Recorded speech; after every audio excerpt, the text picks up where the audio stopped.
Hello, welcome to my February reading wrap-up. I love these videos. I love watching them, making them. I look forward to reading wrap-ups and like monthly TBR videos every month. So I'm happy to be filming this.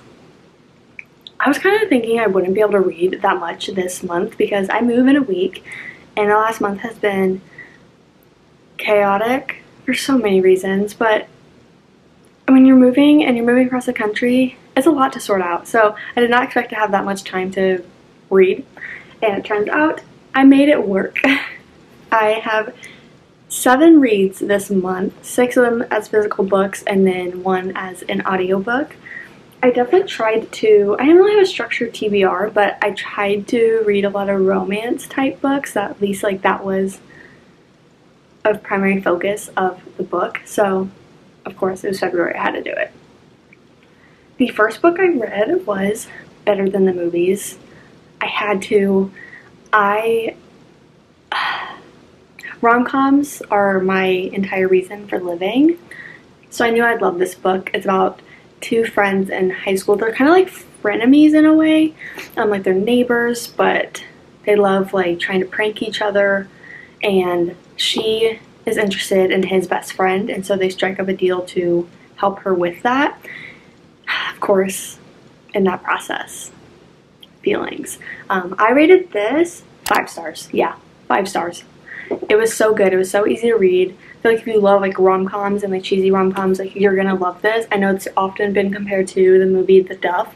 I mean, I would agree to some level for sure, and I love that movie, so I love this book. Next up, I had to do it, The Do-Over. It's Valentine's Day meets Groundhog's Day. Anyways, this woman, this girl, she's in high school, is repeating Valentine's Day over and over and over again, and she is witnessing her boyfriend cheat on her over and over and over again. But every day she runs into this guy named Nick, like she cannot avoid it, over and over and over again.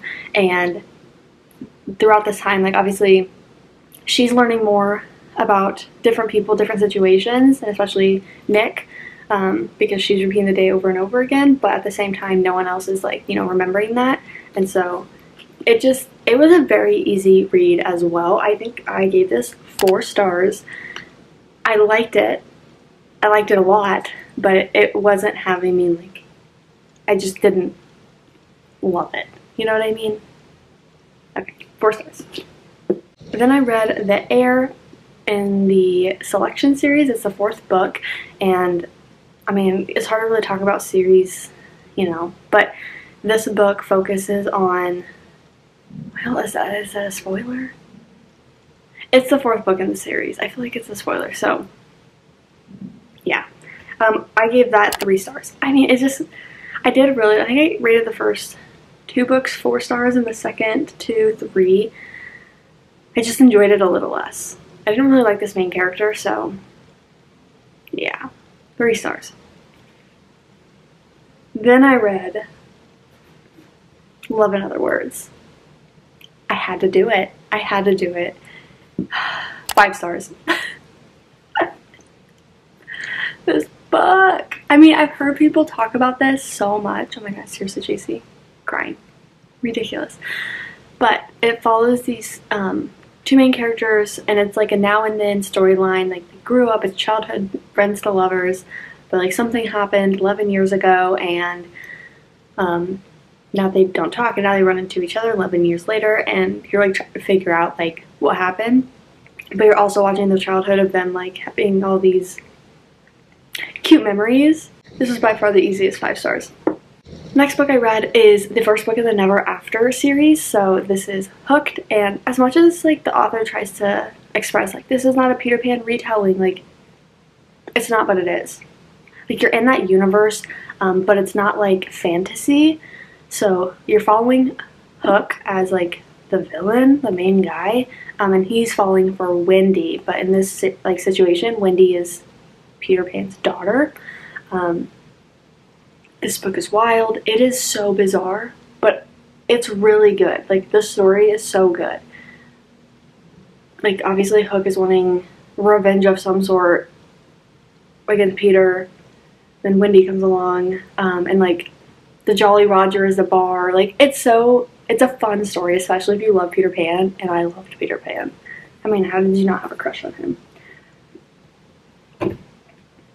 Then I read the first book in the, what is it, Dreamland Billionaire series, so the fine print. This follows Rowan and Zara.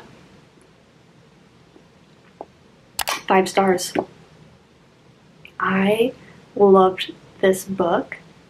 I did not want to put it down. It was such an easy read because the chapters are pretty short. You get the 2 point of views, and it's following, if you haven't heard of this series, it's following 3 brothers overall. Like there's 3 books in the series. I believe it's just a trilogy. And so each book is based on one of the brothers and like the grandfather that pretty much ran this world's Disneyland passes away and leaves in his will that 3 sons will get like their shares if they do these things.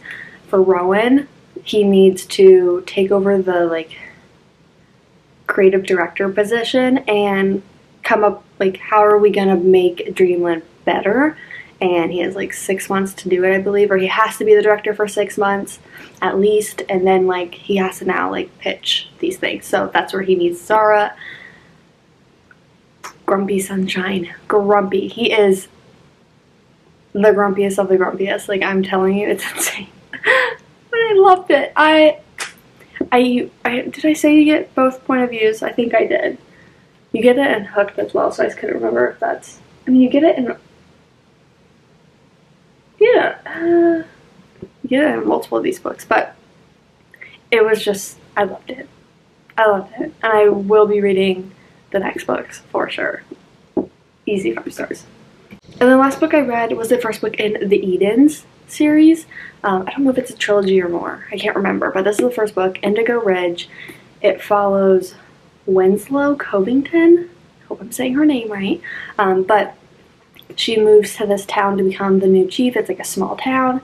And of course, her first night, she sleeps with one of the Edens. And the Edens are like the founders of this city, but she doesn't know that that's him, and she's just like having fun, and then she meets him the next day. Wild. Now there's this whole thing, and there's also a subplot of mystery, so it's like not only navigating the romance that's happening between Winslow and Griffin, beautiful, you're also following like this mystery that's happened or happening in the town. So this was good. I gave it 4 stars. I really enjoyed it, and I did get through it pretty quickly, but I just didn't like absolutely love it, like had me giggling or had me just like so engrossed in the story. But I definitely liked it, and I definitely will be reading the next books. Guys, that's it. That's it. Oh my god. That was so easy. I feel like I always take 5 ever for these, but you don't have to? Wow. Okay. That's it. That's all I had. I guess if you only have 7 books, maybe that's why it's not taking as long. But thank you so much for watching. I look forward to seeing everyone else's February reading wrap-ups, and I'll see you next time.